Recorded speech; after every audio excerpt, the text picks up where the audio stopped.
All right. So the next characteristic of early civilizations or all civilizations that we want to talk about is the development of cities. Now, cities develop as a necessary function of agriculture, right? In order to have agriculture, you have to have land. In order to be successful at agriculture, you want the best land. Once you have the best land in your protection and in your control, you want to protect it, right? So cities begin to develop around the land that provides the best agriculture, right? In order to practice agriculture, you need to house people. Once the agriculture is harvested, you need buildings for storage and for processing crops. You need areas to keep domesticated animals. Once you have a large accumulation of all that stuff, well, you want to protect it. So you start building walls. And this is how cities develop out of these small Neolithic settlements, right? But as civilization becomes more sophisticated, cities begin to serve a lot of other purposes other than just housing and protecting agriculture. They focus as cultural centers, writing, art, song, these types of cultural expressions all radiate out of cities. Cities are where the food surplus is. So, this is where artisans, craftsmen are going to find themselves based because that is where the most opportunity to sell their good or their service exists, right? Now, since cities are the homes of the larger populations, they're also bases for political power, right? Those in these upper classes and aristocracy can recruit soldiers and men from these larger population areas. The larger your population, the bigger your army. The bigger your army, the more power you can exert over your smaller, weaker neighbors. Also, cities become the centers for economic activity and for trade, right?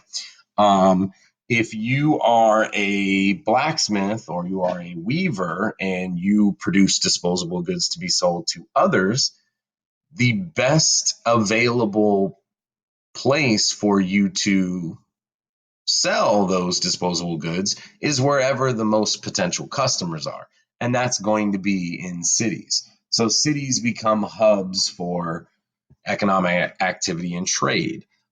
Cities also begin to house religious centers and places of worship as religion develops. Um, you're going to find that the cities are where the religion is found. This is where the temples are found. This is where, again, the majority of the population is. This is where the majority of the followers can be recruited. So, this is where you're going to find your houses and your places of worship. Also, thanks to cities, urban planning becomes an aspect of civilized life. The idea of laying out well lined streets, the idea of building sewers, the idea of building aqueducts and wells to have access to fresh water. This becomes a very important aspect of civilization. However, urban planning also helps to reinforce social stratification. Obviously, the best land in a city is going to go to the wealthy and the most powerful people. This is why you see in a lot of these early civilizations that the center of these cities are dominated by religious temples, political palaces, monuments to ruling class or to political leaders. Again, the central favorable positions within the city are going to be controlled by the wealthiest and the most powerful, whereas the less desirable land on the outskirts is going to be where you find your lower social classes. And then for strictly protective purposes, right, cities offer the ability to build defensive structures. You can build walls and turrets and archer towers and all these kinds of things that not only enable you to protect your surplus agriculture, but they enable you to protect your surplus goods. They enable you to protect your people, your surplus labor.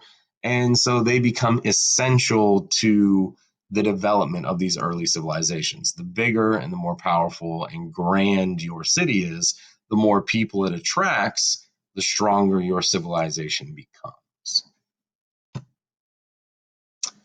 Now, as cities grow and become more populated and have more moving parts to them,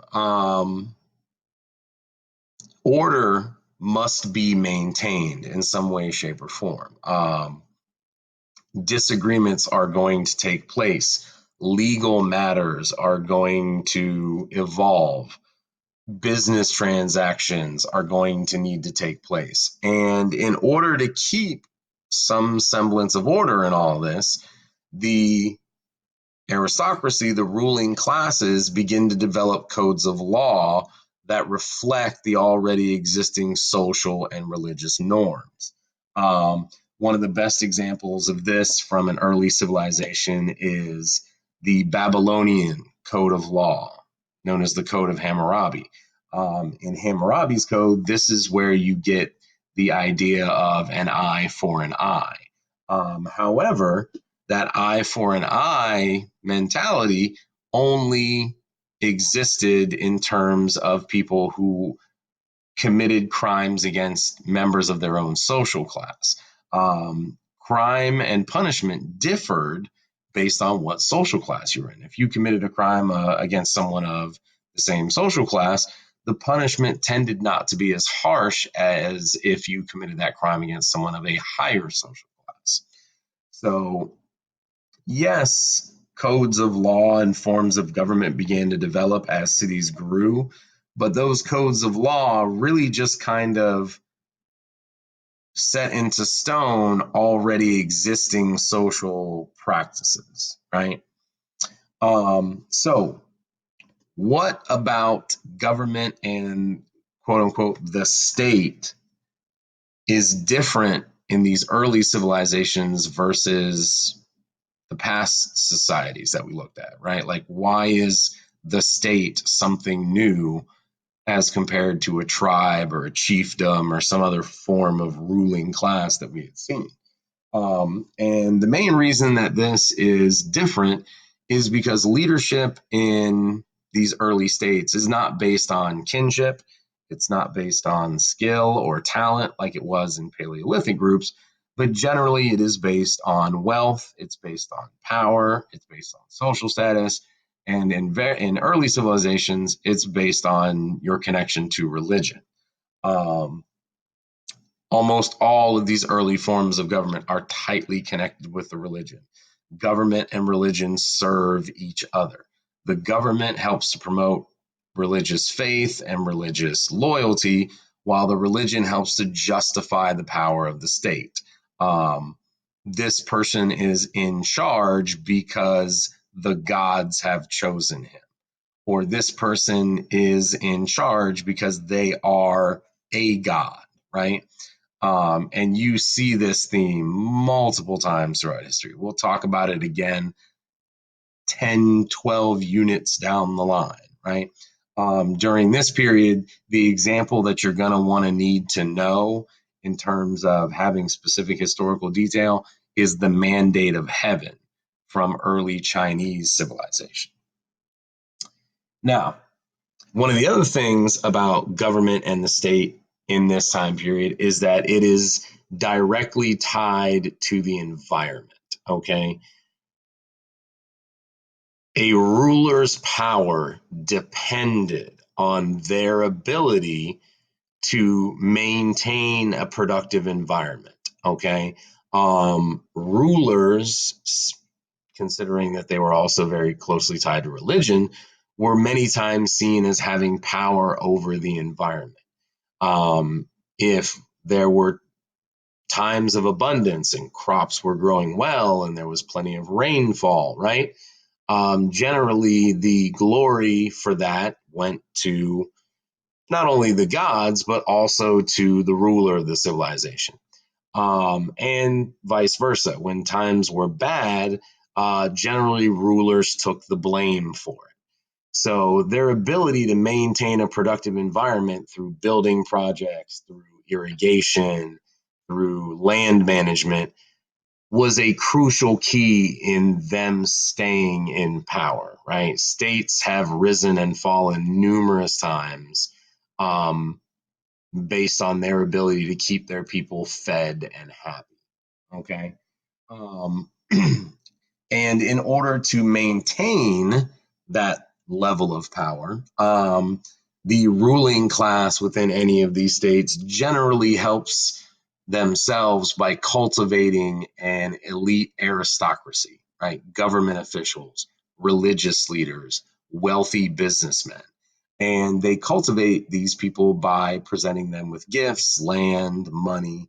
And in return, those people support the state or the ruling class with things from military support to religious backing to labor, right, through the use of slaves, but most generally through the paying of taxes.